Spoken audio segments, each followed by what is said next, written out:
Hello दोस्तों, welcome to my channel learning for teaching. आज हम बात करने वाले हैं संवेग से आशय।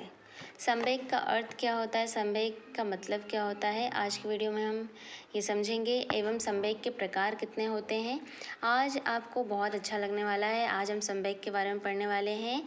लास्ट तक मेरे साथ वीडियो में बने रहें।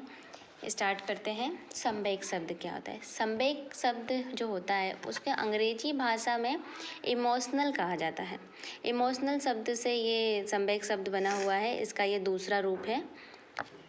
अंग्रेजी भाषा में जो है वह अंग्रेजी का इमोशनल शब्द लैटिन भाषा के इमोवर शब्द से लिया गया है, जिसका अर्थ हम कह सकते हैं भटक उठना। जैसे मान लीजिए कि किसी प्रकार का हम भटक गए थे और उस चीज़ से उठ जाना, मतलब समझ जाना उसके बारे में। संवेग तथा प्रेरणा में कोई अंतर नहीं होता है। जब भाव अनुभूति की बात की जाए तो इसकी मात्रा जब बढ़ जाती है, भाव किसी के बारे में, ये बच्चा जब जैसे जैसे बड़ा होता चला जाता है उसके सोचने की, समझने की क्षमता बढ़ती चली जाती है। तो इस प्रकार हम कह सकते हैं कि तब उसे संवेग कहते हैं। और इस प्रकार में बच्चा जब बड़ा होता है, उसे जब समझदारी आती है और वो समझने लगता है कि गलत क्या है, सही क्या है, तो ऐसी स्थिति में क्रोध, भय, ईर्ष्या, द्वेष, प्रेम, पीड़ा आदि, इन सब शब्दों का मतलब ये है कि क्रोध का मतलब गुस्सा आना, भय का मतलब डर लगना, ईर्ष्या मतलब किसी से जलन होना, किसी से नफरत करना, प्रेम मतलब किसी के प्रति अच्छा व्यवहार करना, किसी को पसंद करना, पीड़ा मतलब दर्द होना किसी प्रकार का, आदि की भावनाएं उत्पन्न होती हैं। ये सबको संवेगों के अंतर्गत रखा जाता है। और जो संवेग होते हैं वो हमारे व्यवहार को बहुत प्रेरित करते हैं। और मान लीजिए कि बच्चे के जो शारीरिक स्थिति होती है और मानसिक स्थिति होती है, उसके विकास पे भी बहुत प्रभाव पड़ता है। ये जो संवेग जो होता है, इससे बच्चे के शारीरिक एवं मानसिक विकास पे बहुत प्रभाव पड़ता है। जो संवेग होते हैं उनसे अपनी अतिरिक्त शक्ति का संचार होता है, मतलब अपने अंदर की जो शक्ति है हम समझ पाते हैं कि उसका हमें अंदर की शक्ति हमारी बढ़ रही है, ये चीज़ें उससे पता चलती हैं।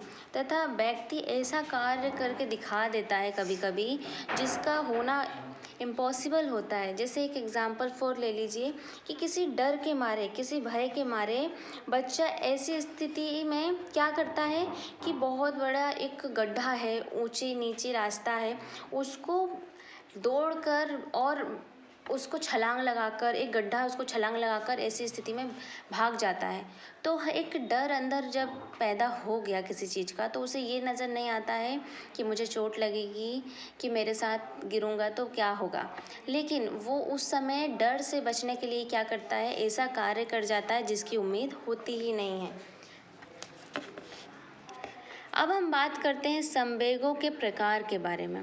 इसके कैसे प्रकार होते हैं। लगभग 3 माह की अवस्था से ही, जब बच्चा 3 महीने का हो जाता है, उसी अवस्था से ही, उसी वक्त से ही बालक में विभिन्न मतलब अलग अलग संवेग विकसित होने लगते हैं, मतलब उस चीज़ का विकास होने शुरू हो जाते हैं। बच्चा जैसे जैसे बड़ा होता है, आयु के बढ़ने के साथ साथ उसका क्या होता है, विकास के साथ साथ संवेगात्मक परिस्थितियाँ भी बढ़ने लगती हैं। संवेगों से संबंधित बालक में कुछ सामान्य व्यवहार को संवेगात्मक प्रतिमान में पाए जाते हैं। अब हम इसके प्रकार पढ़ेंगे कि हमें इस प्रकार में कौन कौन से प्रकार होते हैं। चलिए आगे बढ़ते हैं। ये संवेगों के प्रकार हैं। भय, शर्मीलापन, परेशानी, क्रोध, ईर्ष्या, जिज्ञासा, स्नेह एवं चिंता, ये सारे संवेगों के अंतर्गत आते हैं। ये सारे संवेग के प्रकार हैं। आज की वीडियो में बस इतना ही। नेक्स्ट वीडियो में इन सारे पॉइंट्स के बारे में आपको मैं बताऊंगी, इसलिए मेरे सेकंड वीडियो को भी देखें। Have a nice day.